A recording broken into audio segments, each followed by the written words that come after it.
Jesus was talking to the Pharisees one time, and it kind of reminded me of a saying that my mom used to tell me. Red skies at night, sailors delight. Red skies in the morning, sailors take warning. In other words, the red skies in the morning would mean stormy weather. The red skies at night would mean good and clear weather. And Jesus told the Pharisees the very same thing. He said, Pharisees, hypocrites. He said, you can tell when it's going to rain by the sky. But he said, you cannot tell the signs that are in front of you. And certainly there is a reason behind this. Because just as Jesus gave the parable of the sower, where the sower was, or the sower went out to plant, and some of the grain fell upon good earth and was received with joy and gladness. But the earth was not deep. There was rock underneath it. And because of that, the enemy came and stole the joy and stole the teaching away. So whenever we come around to the second coming of Christ, whenever we come around to the signs that are in the heavens, Jesus said, no man knows the day or the hour. But we can be assured that we are going to feel that tension in the air, that his imminent return is close at hand. We can feel nature vibrating for the return of their Creator. And I've said this before, nature has continued on from the time of Adam as it was supposed to work. All but the fear of man and probably the mosquitoes and the lice and everything like that was not intended to be. But nature does not sin. Nature does not rebel against the Creator. It continues as it's supposed to be.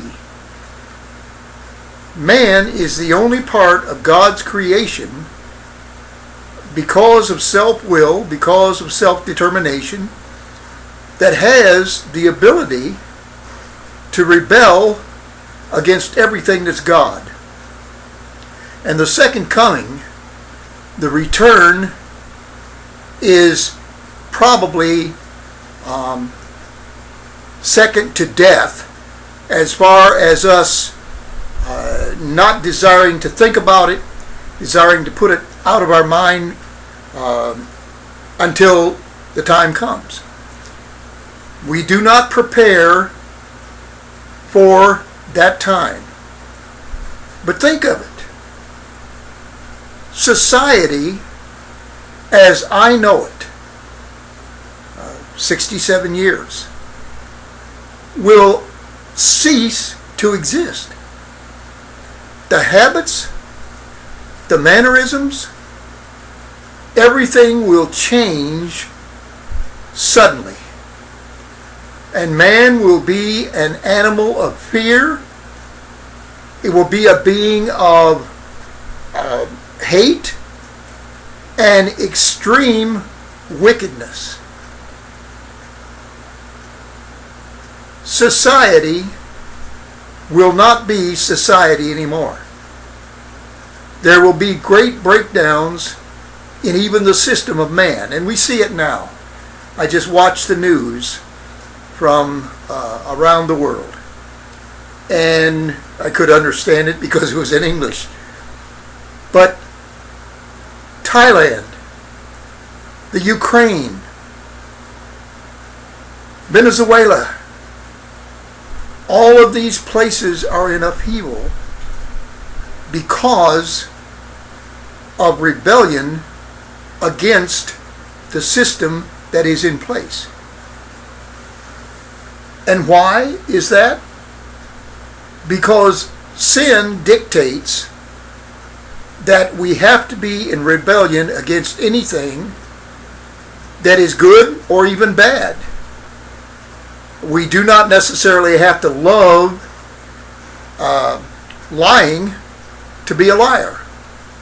We do not have to necessarily love thievery to be a thief.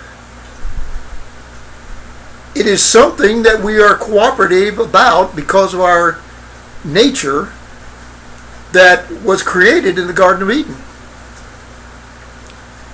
The absence of God's presence made us what we are now. Not God, not outside forces necessarily, but we had the ground for the enemy to plant his crops of tares, nettles, thorns, everything that is counter to the personality that God wanted us to have in the first place. So when we see time clicking down, and I'm saying it could be any week now, it could be any month, I prophesied that the weather was going to be severe. I prophesied that it was going to be unlike anything that has ever been. And this is going through the summer months too. America was hit with the worst winter on record. And it's still not over. Nature itself is trying to throw off the shackles and the bondage of man. Nature is rebelling and saying it's enough. You've raped, you've pillaged, you've scarred the earth. All you're going to do. And now it's God's time to call his forces together to rebel against mankind and his system. God bless you. Stay in the scriptures. Stay on your knees in prayer. Whether it's spiritually or physically, stay on your knees. Meditate upon that which is good daily. Try to live the life that Christ laid out for us by his example. And love one another.